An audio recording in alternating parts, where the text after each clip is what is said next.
Welcome to the Sportsman's Voice podcast, your inside connection to outdoor legislation. From the Beltway to policy happening your way, we're covering it all. I'm your host, Fred Bird. Join us as we explore public land access, wildlife and fisheries management, Second Amendment rights, the triumphs that shape our nation, the sports we all love, and the stories that fuel our passion for the great outdoors. This is the Sportsman's Voice podcast.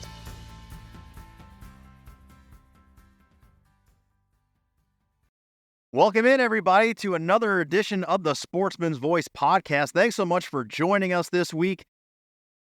We're almost into April. Some states have already kicked it off. That's right, turkey season 2024 coming at you hot. I, as you well know, am super excited about that. About 4 weeks to go here in the Northeast before our seasons kick off, but much of the South and the West are getting ready to jump off here. So with that, we're going to bring on our friends from the National Wild Turkey Federation. Got the final bit of sound from our NAS summit from Jared McJunkin and Doug Little, who joined us down there and had a great conversation about, what they're doing on the ground and kind of where NWTF is at as far as mission delivery, the organization as a whole. And then we're rounding out the show with co-CEO Jason Burckhalter joins us from Edgefield and get a current update of the organization coming off the heels of from an amazing NWTF convention and sports show. All of that and more coming at you. It's almost spring. Let's go. All right, so this is officially day 2 of the CSF NASC Summit in Dewey Beach, Delaware, but this is actually our first full day of policy, of sitting in the big room with a lot of friends and colleagues, and I have both friends and previous colleagues joining me from the National Wild Turkey Federation, Doug Little, Jared McJunkin. Gentlemen, thanks so much for hanging out. Glad to be here. Come closer. There you go. Doug is, and he don't like me saying this, Doug Little is one of the highest rated NWTF podcasts ever in the history of the NWTF podcast. Yeah. It's an interesting fellow. People love them some Doug Little. And I do too. That's why you guys are here. So hopefully this gives CSF Sportsman's Voice a little bump. Well, you're raising the bar, Fred. Yeah, indeed. So a lot of good stuff happening over at the Federation. Obviously, there's some bills on the Hill that are worth talking about, but give us a status update of NWTF. What's been going on over there? What things can folks come to learn here in the last quarter and a half or so? Well, the big thing for us, obviously, is that we're winding down our 50th anniversary year, right? Mm-hmm. I mean, there's so much history, such a rich tradition, with the organization and all that we've accomplished together, right? When you think about our relationship with CSF and a lot of other partners, whether it's policy work, conservation work, hunter recruitment, retention work, the partnerships have made it happen along the way. So, celebrating our 50th anniversary this year has been amazing. And obviously we're winding that down here over the, next few weeks. We're down to the last month of the 50th. It's been quite a year, of the whole lead up to the 50th, and the audience knows I come from an NWTF alum, and right before I came to CSF, we had convention, and we got the kickoff of our golden anniversary, of NWTF's golden anniversary. I can say our because I'm still a life member forever, right? So got to see this celebration, and I came over here, had a great opportunity, but I got to watch it from the volunteer and the member standpoint, not being, so into the planning, but it came across so well and is still coming across very well with the history there and, the initiatives that it's kicking off. That's right. No, I would just add to that. One of the cool things is that we got to work with a lot of state legislators to recognize our 50th anniversary. I think we made it through almost all the states. That was a really cool opportunity. I know personally I got to go in Kansas, in my home state, and go up there and have, receive that recognition for the Turkey Federation. That was just a really cool gesture across the country. So it was neat to get to work with legislators. At ours at New Hampshire Sportsman's Caucus meeting or luncheon in April with our EC president, Representative Jeff Goley, who you guys saw downstairs there. We Regional Director Carter Heath was able to come to that breakfast, and he was presented the proclamation recognizing the good work of NWTF at our breakfast. So that was really neat for me in that transition to have both awesome organizations in one place, and it was really an honor to see that done by Governor Sununu, who is a co-chair of our Governor's Sportsman's Caucus, make that happen for NWTF. Yeah, and we appreciate the help that you all have had, and you basically help connecting the dots with folks in the legislatures across the country that would help get those resolutions through to recognize us. So this certainly wasn't a thing where it was just all us all the time. You guys, I just want to recognize that the help that you all provided to get those done was a big deal, and our volunteers really appreciated the fact that the legislatures were recognizing them and their work. That was a big part of it. Sure. I got a huge lift out of that. It was a big boost. Yeah, that's great. What are we looking at? So nationally, anything that you guys are looking to get over the finish line here? I know Farm Bill's been up, and certainly we're doing a series upcoming on this podcast about Farm Bill and the intricacies of it. But I know that's on NWTF's radar, has been RAWA, things of that nature. What's on the hot plate? Well, I think you just touched on the two big ones. Two big ones, yeah. In the Farm Bill, obviously, and RAWA, those have been topics of conversation for a while. Obviously, RAWA for a while, and we're at that time where the Farm Bill is probably going to be pushed down the road a little bit. Can's going to get kicked down the road, but we're just trying to get through. We've got a lot of folks that are on the ground delivering private lands work that are depending on those programs. And Jared, maybe you can speak a little more directly to it, where things are at and what's projected for now. But we're heavily engaged in Farm Bill discussions and planning, and because it's especially when you look from west to east, the amount of land that's in private ownership. The percentage increases as you get more eastward, and if we're gonna be able to move the needle on conservation and habitat improvement work and forest health and all these things that matter to us, we're going to rely on Farm Bill programs to do it for sure. Yeah, and the Farm Bill is such a huge piece of legislation, and it impacts so much, and the conservation title is a relatively small percentage of the overall Farm Bill, but it's obviously one that we really care about, as well as the forestry title. And honestly, Doug's been part of our internal working group. We've been working with our Director of Government Affairs, Matt Lindler, and we've honestly been working on it, 18 months. We've been having internal calls and internal discussions about our own priorities and, what's it look like. But, Doug hit on it. There's a lot of private lands.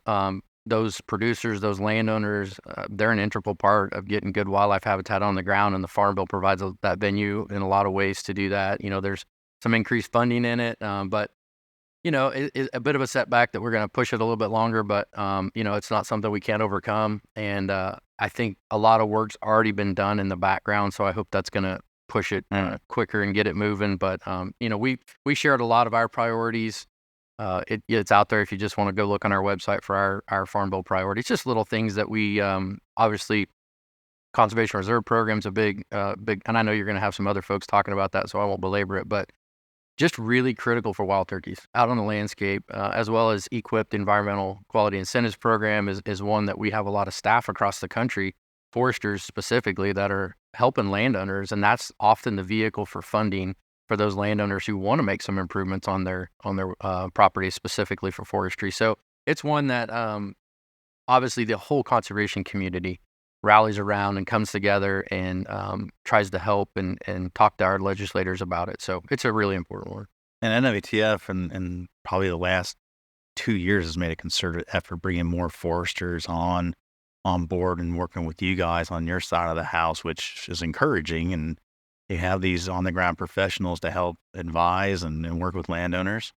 Yeah, I mean, I think part of it, Fred, is there's the demographics of landowners, right? I mean, you've got generational farmers and ranchers that been doing it their whole life, but you also have, recreational landowners that go buy an 80-acre or buy a quarter section, and they want to do the ag still, but they also they have a wildlife interest. And so it's really nice to have our staff in those offices, and other partners have similar positions across the country where, if you're a landowner and you walk in there and you're like, well, I want to manage my timber, but I also care about whitetail, or I also care about, wild turkeys or quail or whatever, to have somebody that can walk them through that process and open their eyes to the programs that are available, the different types of management practices. And I always say it, even if they don't end up going into a farm bill program and getting, farm bill dollars to do the work, those foresters can still write a management plan. They're going to get a management plan. So they may want to go do it on their own, but at least they're getting that knowledge. And so, yeah, I think it's one of the ways organizationally that we've always worked on private lands, is to try to provide that outreach education. And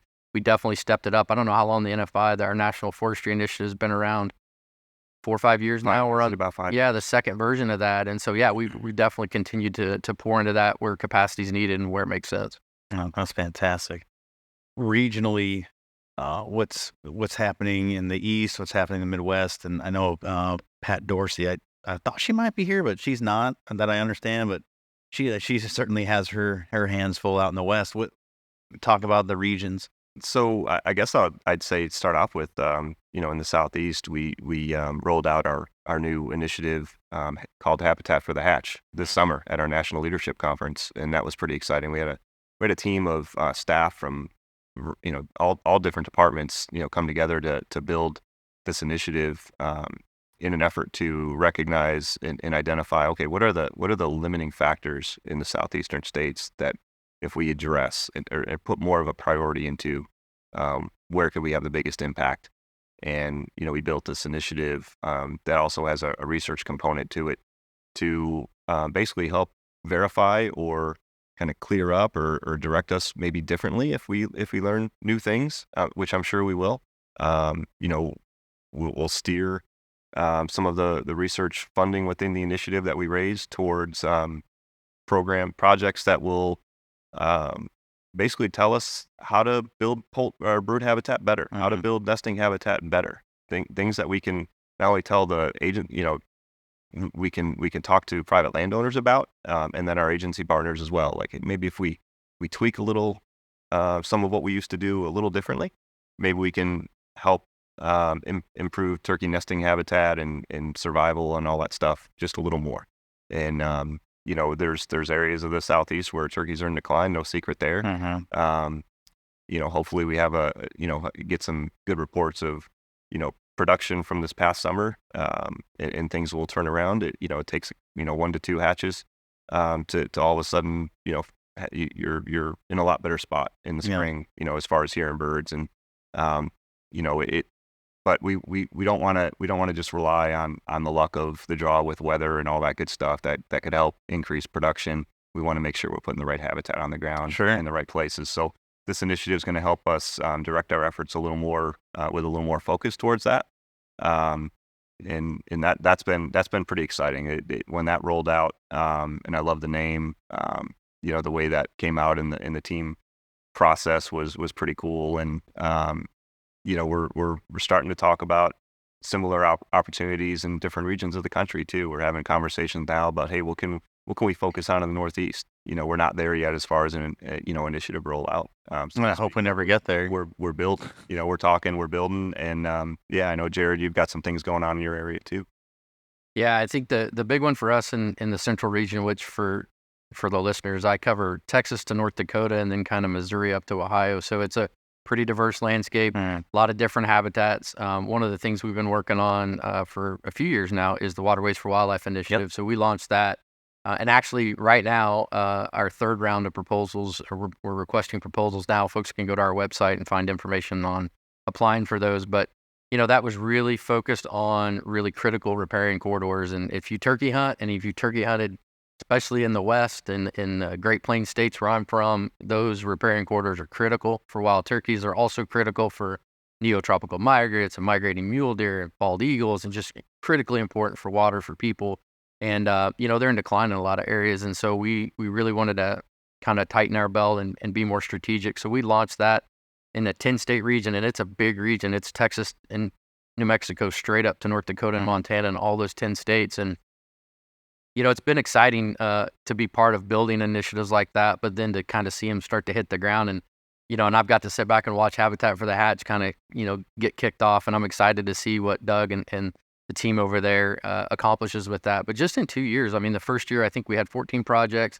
last year we had about 20 projects and $3 million the first year, $5.3 million the second year, dollars on the ground. 7,000 acres of riparian areas in year one, and it's like that's a lot.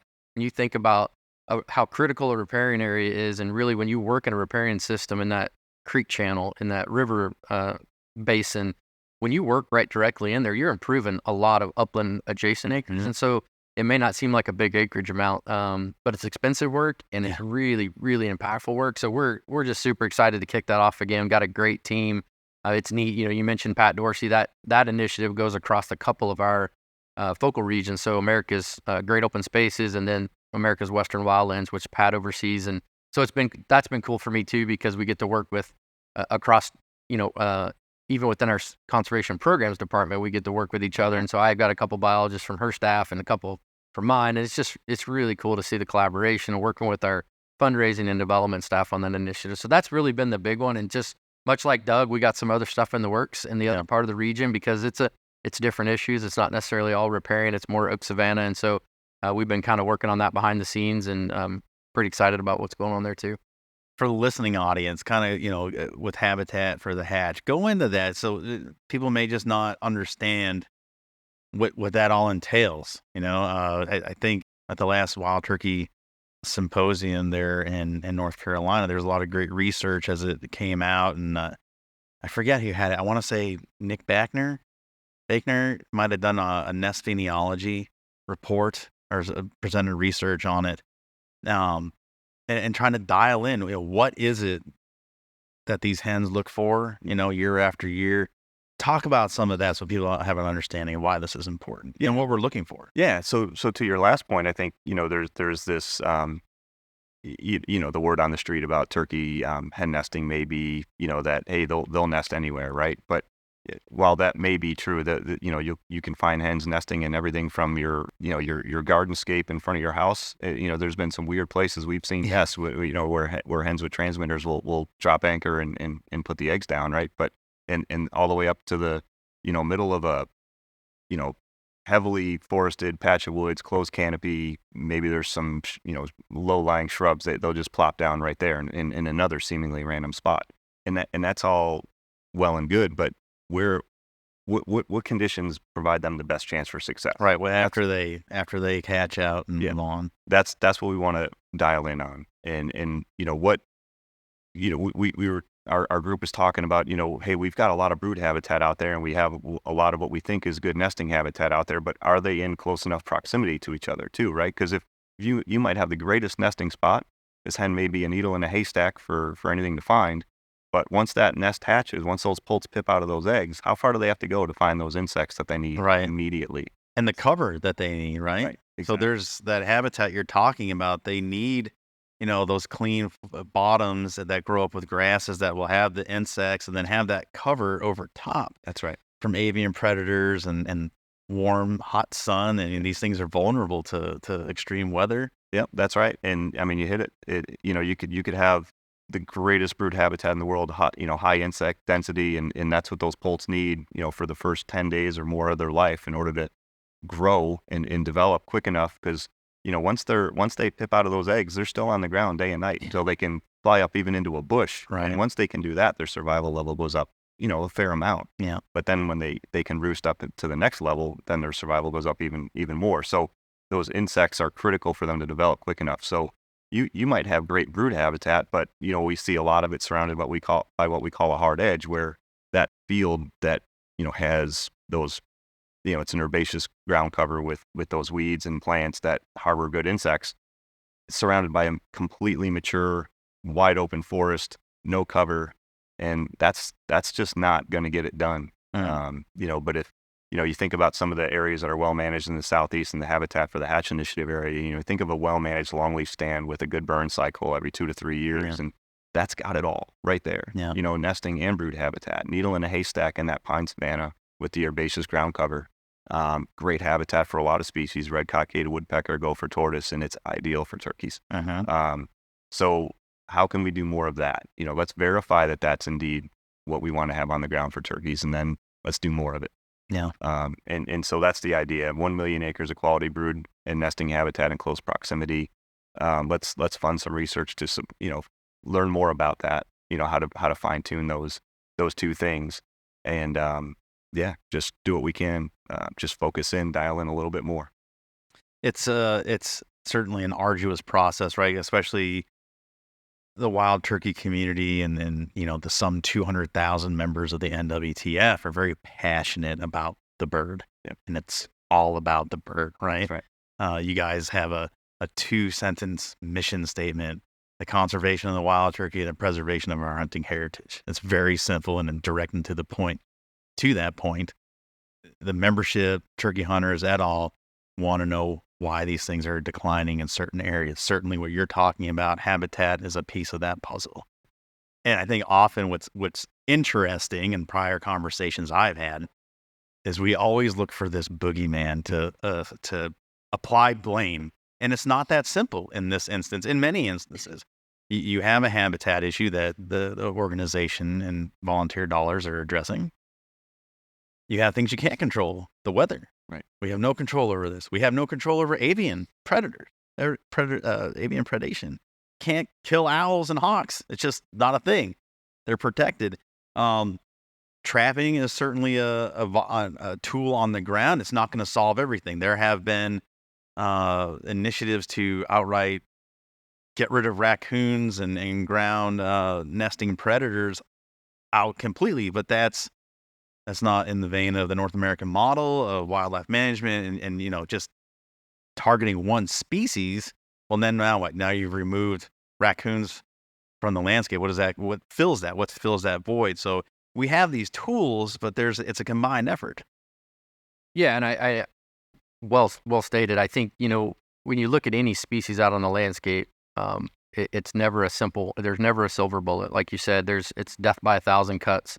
We look at quail populations that as they waned, there was a lot going on there. There was habitat components. But, the other thing I think about a lot is how much the environment we're working in has changed. I mean, I got my master's back in 2002, seems like forever ago. Mm-hmm. And it's like what we were talking about out on the landscape managing, it's changed significantly. Like here in Kansas, we've had huge wildfires. Like, we didn't talk about having wildfires in Kansas. And I mean, across the West, I mean, Pat, that would be what Pat would be talking about. Sure. Right now. It's like just these massive shifts, a warmer climate. We've got the nesting seasons being elongated. And so when I look at, nest predators specifically, or those fur bearers that may take a turkey nest, I mean, they've evolved with them. They've been there the whole time. And so what do we do as managers is we try to put the best habitat out on the ground that we can. And give them the escape cover they need, give them the good brood rearing habitat they need, waterways for wildlife, make sure they've got good roosting habitat. And I think when I think of the decline, I'm an old turkey researcher. The cool part is, and everybody tightened their belts and said, we don't know everything there is to know about this bird. And I always joke, and Doug's heard this when I was doing my master's. I remember somebody on my graduate committee said, don't we know everything there is to know about turkeys? And again, that was 2002. And it's like, no, we don't. We did. We might, but now, it's like we just moved the goalpost, or we moved the climate we're working in. And so we're learning so much more. And that's what I like about, Habitat for the Hatch. All of our initiatives is we're incorporating that research component, and we're going to try to adjust when we're learning more. And so I think eyes wide open, not going in with preconceived notions. We know how to put good turkey habitat on the ground, but 20 years from now, the manager's doing it, it might look different. So we just all got to be open to that. And not look for the silver bullet, right, necessarily, but look at all the different components, because some of that stuff's sneaky, yeah, that could really impact a population. And you mentioned fire earlier, and that's certainly a topic of controversy as well. I mean, we need to utilize it, another tool, right? And there was a natural fire cycle before, urban buildup and people building their houses on forest edges and really encroaching on these wild places. And people hear fire and they're like, well, that's danger. I don't want anything to do with that. But it's critical to create this habitat, not just for the turkeys. It's far reaching. How do you have that conversation with people that don't understand it? Well, I'll let Doug handle this, but what I will say, one of the other things is that's preemptive to catastrophic wildfires. Exactly right. Those scheduled burns, and we keep the understory down so it doesn't end up getting into the crown. I mean, I think that's one thing people don't think about. It's like this can help prevent, basically create a resilient forest, so that if we do have a lightning strike, because we're in a drier climate, they start off quicker. then we have some resilience, or we're at least able to, maybe fight that fire a little bit better. So yeah, no, it's a good point. And I, Jared, you mentioned earlier, just a little bit ago about how these species adapt with each other. And look, the idea of burning for turkey habitat, that's how we view it through our lens. But there's a lot of agencies out there. You think of the Forest Service and some of these other agencies that are doing prescribed burn work. They're doing it for forest health purposes. They're doing it for a lot of reasons. Sometimes it's turkey centric, but there's species like red cockaded woodpecker and gopher tortoises that are much more imperiled than wild turkeys, and there's habitat work being done for them. It just so happens that when they're doing that, it's ideal for turkey. It results in ideal on the ground cover for turkeys, while reducing fuel loads that prevent further or future more catastrophic wildfires. You think about the size of the fires out west that we hear about on the news and read about on the online. You bring the size of those fires out east, devastating. That's beyond catastrophic. Yeah. You don't have to have a wildfire nearly the size that happens out west on average to have the impacts in the eastern region. So, and which we've had them recently, yes, right? And then even in your area, Jared, I mean, what was it? Was it Kansas or Oklahoma? Somewhere right there in the middle, there were some pretty crazy fires. Yeah, we've had 400,000 acre fires in Kansas. Yeah. In Oklahoma, Texas, we're seeing it more frequently.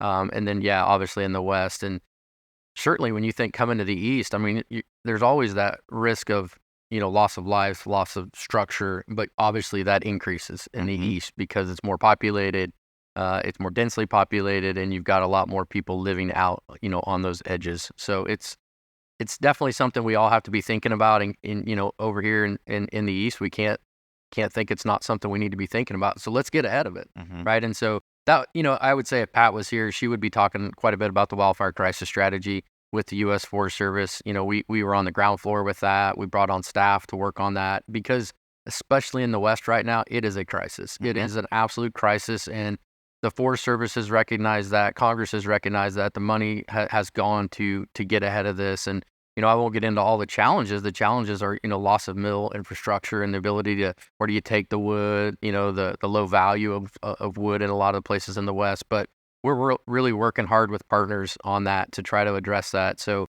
and again, from our perspective, we're protecting turkey habitat or mule deer habitat or elk habitat that our membership wants to go out and recreate. But ultimately, it's making better landscape out there, and it's just good. It's good for conservation across the board. And that's what I've always loved about NWTF is the work that does get put on the ground.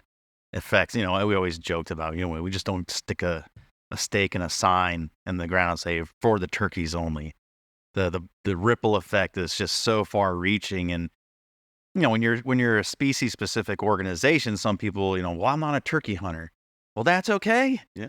If you're, like you said, a mule deer hunter, if you run hounds on bears or, whatever your persuasion is, the work you guys are doing in that upland habitat, those riparian areas, affects so many. Yeah, you think about what we heard this morning from representatives from Delaware talking about the quail work that's being done. Coincidentally, we're just processing a payment to cover some of the equipment that was used for some of that work. That's awesome. And that was spoken about this morning, tied to quail. But we recognize that there's a lot of the habitat that's being created, under the name of quail is going to benefit the turkeys in that area too. So just some really cool stuff. And, whether it's New England cottontail work that's putting nesting cover on the ground in the Northeast, or like I've said before, red cockaded woodpeckers, gopher tortoise in the Southeast. Yeah, it's not about turkeys. For us, obviously it is, it's okay to be a little selfish on the turkey side, sure. But, we are, legitimately interested in helping out other species too. Fringe benefits. And then even the non-game species, which often gets overlooked. That's right. They say, oh, you're only doing this so you can go out and kill the stuff. Oh, okay, there is some of that, but as conservationists, we value the life that's on the ground, and then the non-game species as well. They're protected species, and we hope to get them removed from these lists of protection that, some people think are there for perpetuity. Now we're just going to preserve these species, and that's a whole nother show. But yeah, no, you're absolutely right. I mean, I think to this day, I've been here with the Federation 17 years last month, and I've still never written a grant for wild turkeys. But I've written them for sickle fin chubs, little bitty fish, because in western North Dakota, because they needed the habitat management that we wanted to see, Russian olive removal, whatever it was, benefited the shading on the streams or whatever. And so, the work we do absolutely is benefiting those other species. And I think that's one of the things I've always appreciated about just the conservation community, but especially the NGOs, non-government organizations working together, is we do have a turkey interest, but we can come alongside the state forestry, the state wildlife agency, maybe it's a Pheasants Forever or somebody, and we're all talking about, well, this would be the best for turkeys, and then this would be, and then we come up with a plan that we all can work with. And again, talking back to those private lands, foresters out there working on the landscape, that's really what they're working on too, because ultimately, most landowners, they're watching their bottom line, especially, if that's their livelihood, if that's ag community or forestry. And so how do we make sure we manage this forest so it can be harvested maybe after I'm gone, but my grandkids can profit from it, and but yet have a healthy forest? And the cool thing about turkeys is, they're such generalists. As I always joke, that's why I became a turkey biologist. It's hard to mess them up.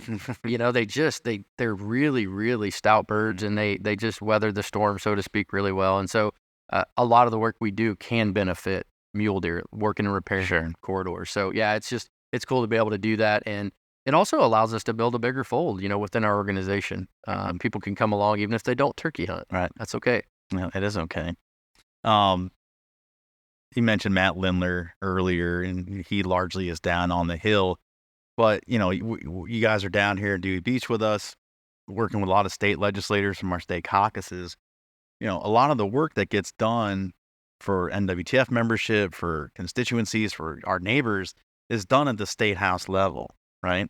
I mean, we got the bigger things that we talked about on the Hill, but that directly affect the people that are again, part of your membership base. This is where the rubber meets the road, as the cliche goes. That's right. And I'm not trying to put you on the spot, but what would be your message to, because legislators can't know everything. They're inundated with so much different constituencies that want this, that want that. From a conservative, when you have this very captivated audience that all agrees, no R's, no D's, no I's, whatever, no L's. They're all gathered here for the very same cause and reason. And I often say this: hunting, the outdoor pursuits, angling, shooting sports, is a great uniter. It's a great bridge across these what are very much partisan everything right now. But we, as a community, seem to bridge those gaps. What would your message be to them if they don't? Because again, they don't know everything. How do we educate them? Well, you've done a lot of giving credit to NWTF, and I'm going to turn the table and just say, well, first of all, Congressional Sportsman Foundation is helping out immensely with that, right? I mean, we have a lot of partners on the conservation front. When Jared and I want to build a grant with our staff, we have a lot of partners that we can reach out to. And in a lot of cases, those same partners come to the table with us and CSF and NASC, when it comes to state sportsman caucus support. And, putting priorities together at the state levels, just thinking about how we can work with the sportsmen's caucuses in the different states and how we do work with them through you all. It has been just a huge help in figuring out how to work at state capital levels. Because I came in as a biologist. I graduated from Mississippi State with a master's degree in wildlife. Didn't really understand how the policy side of things worked. And now you realize, stroke of a pen, what can happen. Oh, yeah. So I've got to give an immense amount of credit to you all for how much, you've helped at a national and state level, organizationally, and for me in particular to learn the policy world. But to me, just speaking about the state caucus, the system, the structure that's set up allows the partner organizations to get together, develop priorities, communicate with legislators that are interested in this and are willing to wave the flag and carry the flag on certain issues. And just having those legislators that know that the partners are out there and that you all are out there to pick up the phone and say, hey, there's this bill that I'm not real sure about. Everybody recognizes where their limitations are. Sure. Tell us a little bit, what are these impacts? And when you have that opportunity for communication, that open line, which was mentioned earlier, as we were having breakfast today, that is such a huge win. Just having that open line of communications and legislators willing to ask questions about what the impacts of this bill might be.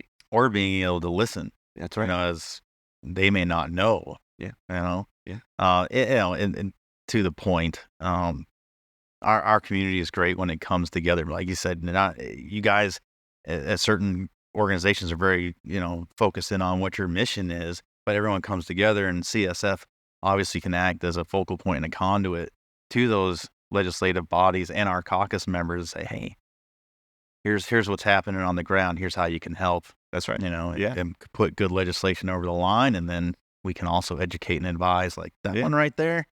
I want to put that one on the shelf or just put it in the trash altogether. Right. And here's why. I mean, there's no browbeating over it, but just letting people know. Yeah. And you and I have had conversations on Saturdays, right? Between kids sports, we're on the phone talking to each other about a bill that just popped up. So, a volunteer, a member, let us know about something. Hey, what's the status of this? Like, oh, let me give Fred a call. Yeah. What do you know about this? And, help each other even, identify what is worth, going to bat for. Right. And what's doesn't have a chance. You can't touch it all. Yeah. Right. And you guys can't. I mean, and even us to an extent, like we look at stuff and weigh it, or where's our efforts going to be and pay off. Yeah, I would just add on to that. I mean, CSF has just been incredibly valuable, in our states and our structure, Fred. Our district biologists are kind of our policy leads in those states, and then they come, they bring issues up to us as directors of conservation, and it, goes all the way up the chain.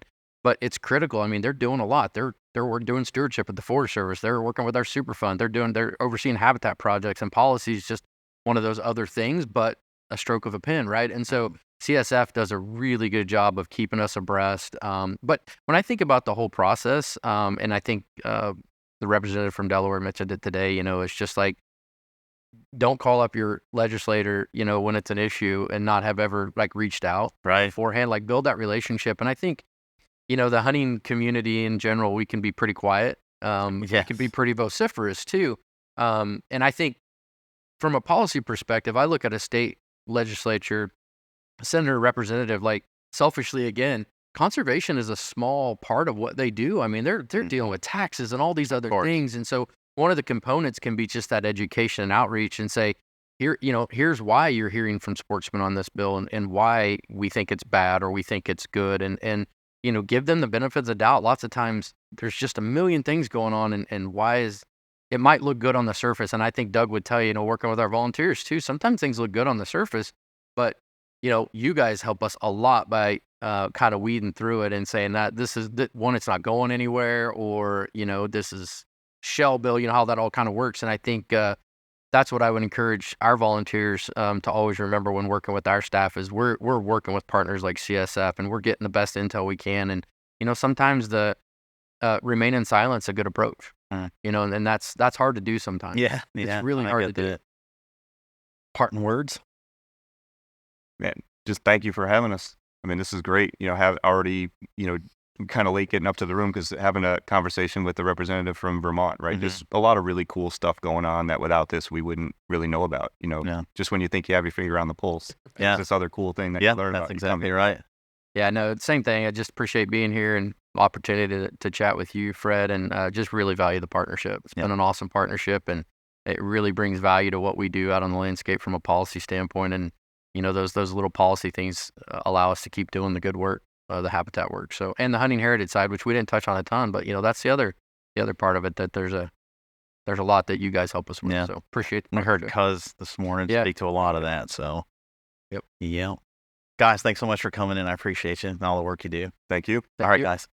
So thanks to Doug and Jared for joining me again back in December. That is, for you guys, listening audience, the very last of our NAS Summit sound, and very apropos timing to bring that to you as we have kicked off turkey season 2024. We are rolling into it for most of the country is upcoming next couple days. We're rolling into April. So best time of the year, in my opinion, and wrapping up this episode, I wanted to bring to you all co-CEO and my friend Jason Burckhalter live from South Carolina headquarters there in Edgefield. Jason, thanks so much for carving out the time and joining us on the Sportsman's Voice. Absolutely, Fred. Thank you for inviting me and having me on today.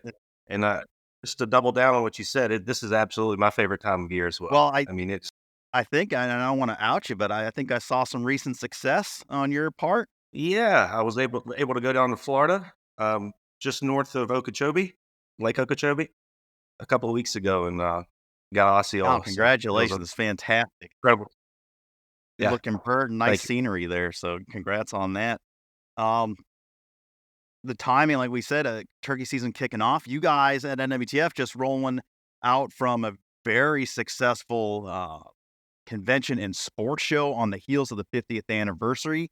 Wanted to talk about the 50th wrap. Yeah, it was so great the whole year. Obviously, I was there for the kickoff of that as staff alum before transitioning over to CSF, and it was just a great year to watch everything unfold. Bring us up to date. How did everything work out for that celebration on the volunteer level and across the country, and then bring us to convention? 50th anniversary was fantastic. It infused a lot of energy in the turkey community and the NWTF, obviously. The volunteers really rallied. We had an incredible year of fundraising, an incredible year of mission delivery. We set 5 really ambitious goals at the beginning of our 50th anniversary. Back at convention, we rolled those out, and we knocked it out of the park. We eclipsed 4 of the 5, and the 5th one was a membership goal to get to 250,000 adult members. Extremely ambitious. We knew it would push the organization. We got up to 230,000 of our 250,000 goal, but couldn't be more excited, more impressed, and more humbled just to be a part of it and see all that come together. Yeah, certainly on the ground, observing and this here in where I live in New England, you saw that. If you still maintain contact, a lot of them volunteers are my friends, and seeing them get fired up, and everything from at the banquet level and the golden anniversary commemorative merchandise that was available to them, and then just really getting behind and celebrating the whole spirit of 50 years, where it came from in Pennsylvania to where we're at current day it was really special to watch. It was, and I think it brought some new faces to the NWTF as well. People that didn't necessarily understand where we came from and all the things we accomplished. It gave us the opportunity to really tell that story. It was an incredible platform to do so. We rolled right off the 50th anniversary into convention. During our 50th anniversary, we set an attendance record for our sports show in Nashville of 66,000 plus people.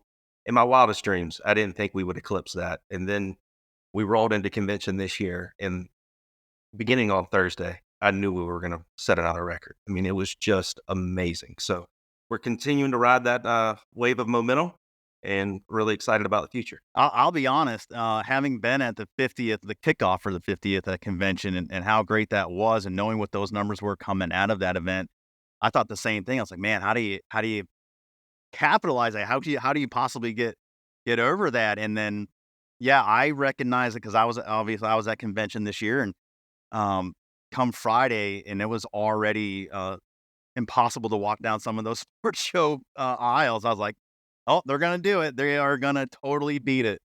Yeah, we busted 72,000. So just absolutely amazed. That's incredible. And then from when you take those kind of numbers and the success of that, people want to be involved with it. It was so neat, and I always talk to people about that show. It's, first of all, it's one of a kind, right? It's the only time you have that. It's a very pure sports show. So aside from the convention part, if you're looking to get floor space, and it's highly competitive, y'all are probably sold out probably 4 weeks ago.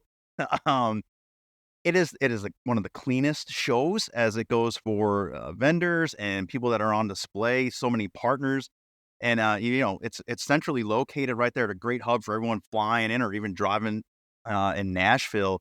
So if you didn't make it in 2024, you got to be there in 2025. It is a hell of a show. Yeah, and book your rooms early. If we hear any complaints, says, hey, I couldn't get a room at the Gaylord, they're all sold out. Look, that room block opens during the summer months, and it sells out before September. So book early. We would love to see you there. Jason, you mentioned hitting or coming just short, but the totality of getting to 230 members from where the organization was during COVID, post-COVID, I think you've said dip below 110,000. And I remember those goals of like, can we ever as an organization touch 200,000 again? That's pretty powerful to hear, that it's gotten so far back up in the membership. And then you combine that with the partnership NWTF has with Congressional Sportsmen's Foundation. And when we partner on initiatives or federal legislation, or even at the state level, most importantly, where a lot of work gets done, we leverage 230,000 adult voices when we take that logo and put it on a piece of written testimony that we're presenting to legislators or have the backing. That's a very loud, important voice in the conservation community getting stuff done. You're absolutely right. And if there's one thing I always preach, it's voice. It's not growth in membership just for growth's sake. It's growth so we have a sustainable voice and we can protect all the things that we hold dear as a community. Pre-COVID, we were sitting at just over 180,000 adult members, and then COVID hit. Obviously, it impacted us just like it did everybody else. But yeah, we dipped below 110,000 adult members. To see that number grow and that growth of voice and the force of that voice up over 231,000 adult members today and over 250,000 total members, it's incredible to see. But we're not done.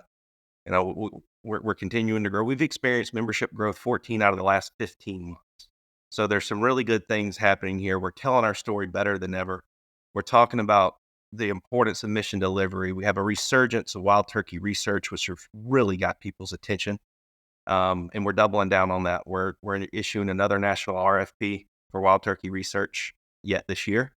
So over the last 12 months, we've funded over 1.2 million, with the help of partners, have funded over $1.2 million in wild turkey research, and we're continuing to do that moving forward.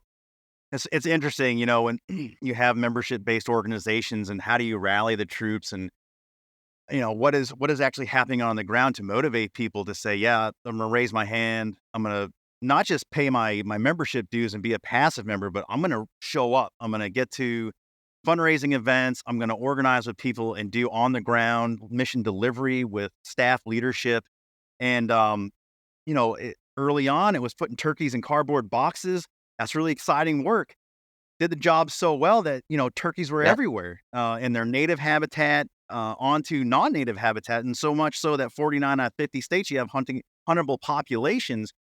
Well, at some point, that apex, you're done so well on the ground that there's got to be a backside to it. And that's happening now in some areas of the country. So now the rally cry is what you just said, putting that mission delivery on the ground in the form of research and bringing people and partners together to maybe not solve the problem in totality. And as we, the listening audience will know that we just heard from Jared and Doug that there's no silver bullet here. We can't solve for everything. You can't trap all the raccoons out of it. You certainly can't solve for weather and avian predation, but there is work that can be done to help the cause and help turkey recruitment in the form of habitat management and brood habitat. Go into some of that, what's happening on the ground currently right now here in the end of March of 2020. Yeah, so last June, we launched an initiative called Habitat for the Hatch to improve nesting and brooding habitat specifically. We're looking to improve 1 million acres over the next 10 years in primarily the Southeast, but this reaches actually 18 states of the Southeast up to the lower Midwest. And it's extremely important. What we're finding is there's not enough quality nesting and brooding habitat. They're not close enough together. So the poult survival rate per hen is declining in areas where turkeys are experiencing some challenges. So this is a direct effort to improve poults to hen ratios. Mm-hmm. So, you start thinking about big issues like Farm Bill and getting that stuff. We keep having these CRs and, the dysfunction on the Hill that occurs. We keep kicking this can down the road. But issues like this, when we're working with private landowners and a lot of them big ag with these contiguous acres of land, where there's some incentives built into something like Farm Bill where our whole coalition can partner with these private landowners. So you do have that habitat that's able to support that. I mean, turkeys don't know political boundaries. So if they're able to do their business and recruit well for season after season, again, weather depending, those turkeys are going to spread out. They absolutely are. And, you just touched on something that's probably even deeper. The world is so polarized when it comes to politics. But if there's one thing that can bring everyone together. It is the outdoor. You know, we've been working on a new vision statement, and it's a nation united by the life-changing power of the outdoors. And I think that's so big because it is unifying and it is life-changing. But it's going to take private landowners in order to pull off these initiatives. So I spoke to Habitat for the Hatch in the Southeast. We're working on an initiative in the Northeast. And our plan moving forward is to roll out a regional landscape level initiative in every area of the country. Is that in the vein of the big 6 regions, or is it redefined based on population decline? It's redefining, and it's not always specific to population decline. We have waterways for waterways for wildlife out west, which is really focused on improving riparian habitat. But the one in the Northeast is going to be specific to turkeys and hunting heritage, and then obviously the one in the Southeast is specific to turkeys, which has other tangential benefits, as we all know, for all other critters. But the turkey is at the focus. Yeah, absolutely. And to your point, we say it on this program all the time, but these issues transcend R's and D's and what side of the aisle you're on.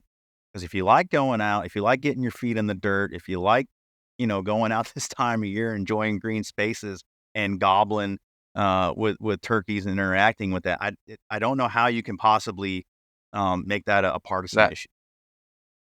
And I tell legislators all the time, if you want to be successful in your reelection or you're running for the first time, if you want to engage a population of people that are going to listen to you, it's the sporting community. It is because that's the message we can all get behind it, and it's the most passionate group of people you could imagine. So you want them. Agreed.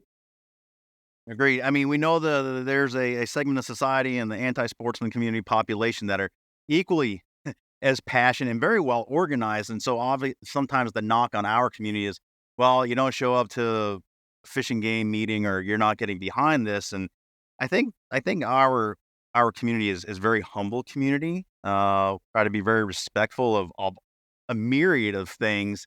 But that's not true. And we're seeing that, especially this session where, in Kentucky, we just had an action alert go out where they were trying to take the Fish and Game Board and put it on their Department of Agriculture, which would have taken the authority away. We're fighting that fight in Vermont right now with the destruction potential of the Fish and Game Commission. So, partners that are in-state partners vital to NWTF and to all of us in the sporting community, there are multiple attacks on multiple fronts. You think about, sure, it's going to happen in the Northeast, sure, it's going to happen in the Northwest. But as we warned, that stuff comes in, and Kentucky's a great point on that, and no one's immune from it. So, again, leveraging these relationships and coming together under one voice and putting 200,000 people behind that in NWTF and then some other critter organizations, powerful. It is. And it's not hyperbole. And it takes a coalition approach. It's going to take us all. And one campaign we're also working on currently with the Council to Advance Hunting and Shooting is called Hunt for Good. And this is all about social license for hunting. The level of hunters or hunter participation has remained fairly constant or consistent, while the population of the United States is obviously continuing to grow. Well, what we're finding is there's been a statistical decline in the acceptance or approval of hunting. Not necessarily hunters, but just general public approval of hunting. Man, that's scary, right? Because again, as that delta grows between the population and the hunting base, we've got to maintain a voice. So we launched a Hunt for Good campaign to increase the social acceptance of hunting. This isn't necessarily to make non-hunters hunters, but it's to make non-hunters go, yeah, I'm okay with ethical hunting.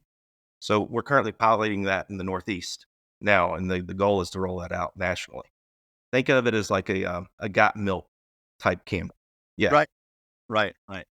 And we had Mandy Harling down in Dewey Beach who spoke to that very initiative, did a wonderful job presenting that. And I know there was a lot of legislators in that room that were, nodding their heads, eyes open, like really into what she was presenting. So hopefully there's a blocking force there in the state capitals. It's very, very important.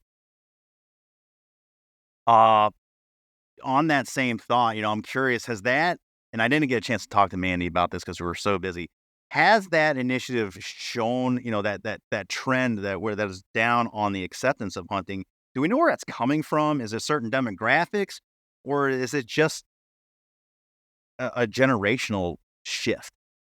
Yeah, I can't speak directly to it right now, Fred. A lot of the work that's going into this campaign is looking at things just like that. So we're targeting Yeah. the correct audiences. So there's a lot of science behind this. As we continue to test it, it continues to get smarter. And once we take it on a national scale, we'll have it dialed in just right. It's really interesting, and maybe I'm seeing this from a more of a niche set of eyes just because of my involvement and where I'm at in the space. But it seemed like during COVID and post-COVID, we saw a lot of urban involvement, and even at NWTF level, you saw a New York City chapter stand up. Fishing inside the city and getting people involved in the outdoors and archery shooting, and that wasn't just specific to New York City. You saw that in other places because there was value and power in being self-reliant and having the ability to go out and, people in these urban jungles, they were out without food, or some of them were panicking because you had the lockdowns during COVID. They didn't understand how to figure it out. Where folks out in urban sprawl and beyond, we get it. We've been doing it. We know how to feed ourselves. But very quickly, they're like, this is a problem. If the world shuts down, what am I eating besides pigeons and rats? I mean, this is a real thing. Now, that kind of speaks to the mindset of the outdoor community. We're very self-reliant, but it's going to take taking that message to others. We always preach mentoring, but that really is quintessential to the whole legacy of the outdoors and enjoying the outdoors. If you don't teach the youth or even your neighbor or peer, then it's just going to go away at some point. So it's so important to share those values with people that don't currently participate in the sport. For sure. As we wrap here, Jason, how can people get involved with the Turkey Federation? Where can they go to take that first step? Well, first, just go to NWTF.org and check us out. See what we're all about. There's some really cool stories out there. Follow us on our social channel. We're putting out content daily on a wide array of social networks that's tailored to that social network. So see what we're all about. See what we're doing, and find a local chapter if you want to get involved at the volunteer level. There's a community of folks out there who would embrace you with open arms, regardless of what walk of life you come through. That's one thing you'll find about the NWTF. It's truly a family. Once you get involved, so many people say they come for the mission, and that's what brings people in, but they stay for the people. The people of this organization are just tremendous, and they're welcoming you with open arms. It is, and it for people that have kept up with some of my work, it's almost cliche at this point, but I maintain it to what you just said. Somebody sitting in New Hampshire and call someone in Washington State saying, hey, I'm coming out there to turkey hunt. Can you help me? Not only will I help you, but if you need a place to stay or set a tent up, you can do so in my house if I've got the room, or you can pop up a tent or park your truck if you're coming across country. And that is true. You don't even know people, perfect strangers, but because of the association, because of, that fraternity, they understand the quality of who they're dealing with. And you're right. Open arms, come on in. We'd love to have you. So, yeah. And it's a rarity. So, get involved, become part of that family, become part of the bigger sporting community family. And if you're a legislator listening to this, like he said, go onto the website and see what NWTF is all about, see what our partners are all about, and you will find very quickly the passion that Jason has articulated. And 230,000 adult members turns into 230,000 votes potentially on the ground. And I got to imagine that's pretty important to folks sitting in state Absolutely. And we're growing daily. This year, we've already added 40 new chapters. And with additional memberships are coming in. So congratulations on the 50th, wrapping that. Congratulations on an amazing convention and obviously continued success. And, we love our partnership with NWTF for sure at CSF. So thanks so much for your time. Thank you, Fred, today. and thank you for CSF for the partnership. We really value you guys. So thank you. You bet. Have a good rest of the spring, all right, wherever you're going. See you, buddy. All right. Thanks so much, Doug, Jared, and Jason for joining us here on the Sportsman's Voice podcast. Great updates. It's exciting to talk about this stuff. I know, so often we're paying attention to specific legislation, warding off some bad legislation. So it's nice to change up the flavor, change up the mode a little bit and talk about happier things. And quite frankly, I can't think of anything more happy than turkey season. And, NWTF is a great partner and such a great organization. Hearing of the success, hearing of the membership growth, hearing of what they're able to do on the ground and working towards identifying habitat to help support all the work that has gone on over the last 20 plus years in turkey conservation, turkey reintroduction very early on, going back to 70s and 80s.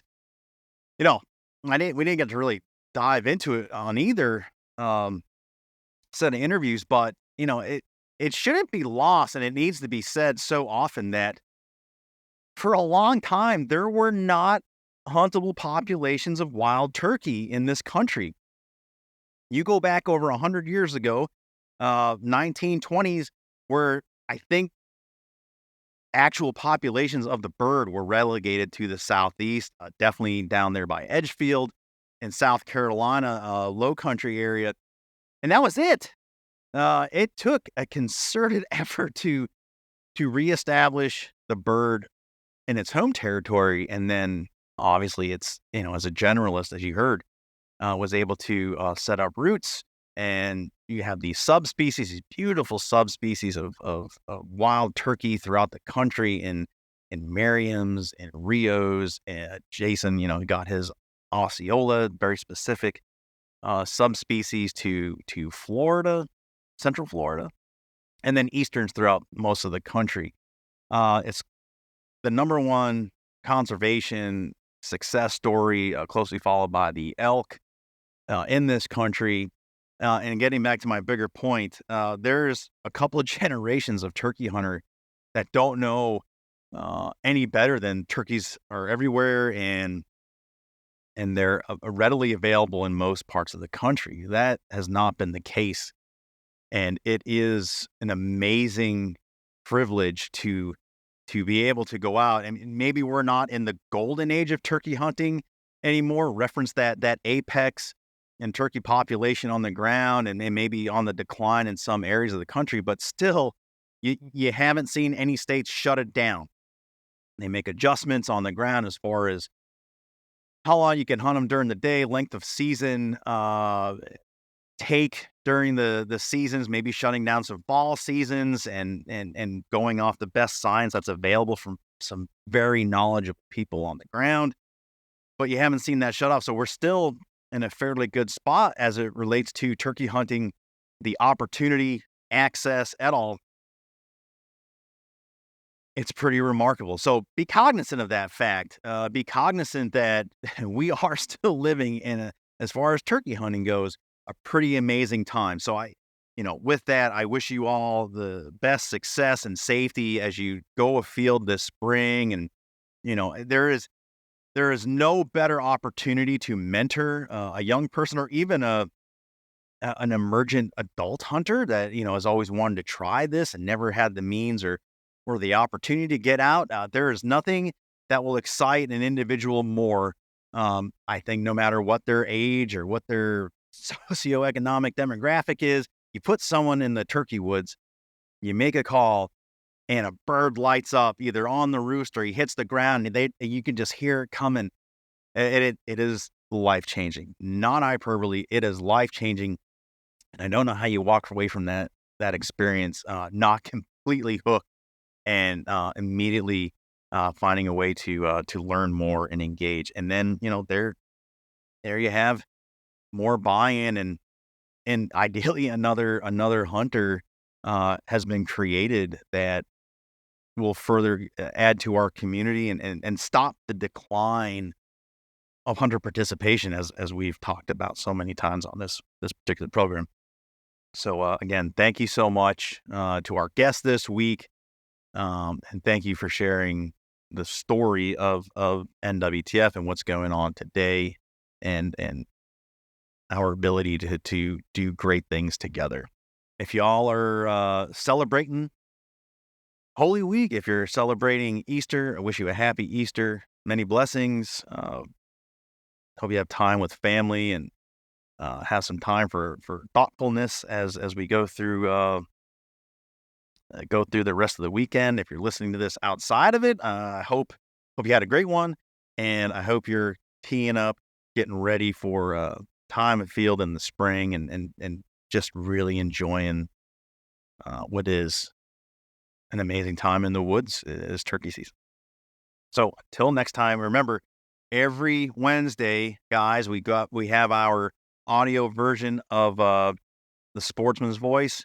We're bringing you the lead story of the week with a guest from our state program team. And then we're bringing you the other articles, happenings throughout the country, and keeping you up to date with what is going on. Some states are getting close to the end of their sessions, and we are absolutely engaged on what is happening in the state capitals, what's happening on the Hill. So congressionalsportsman.org, sign up for the EPUB, subscribe, rate where available on this particular program. Don't miss a show, don't miss a drop, as it were, and get that right there on your phone as it pops up, and hang with us weekly, and then these feature episodes every other week as it stands right now. With that, we're going to end the show. Take care of each other. Be safe out there. Until next time, we'll see you later. Bye-bye. Thanks for joining us on this edition of the Sportsman's Voice podcast. Ladies and gentlemen, your support is crucial, and you can help us out right now by leaving a review, filling in those 5 stars where available, sharing this episode with friends and family, and engaging with us socially. CSF can be found on Facebook, Instagram, and X, formerly known as Twitter. Together, we can protect the outdoor sports we love and continue to keep you informed wherever you are. That's it for this week. Until next time, we'll see you later.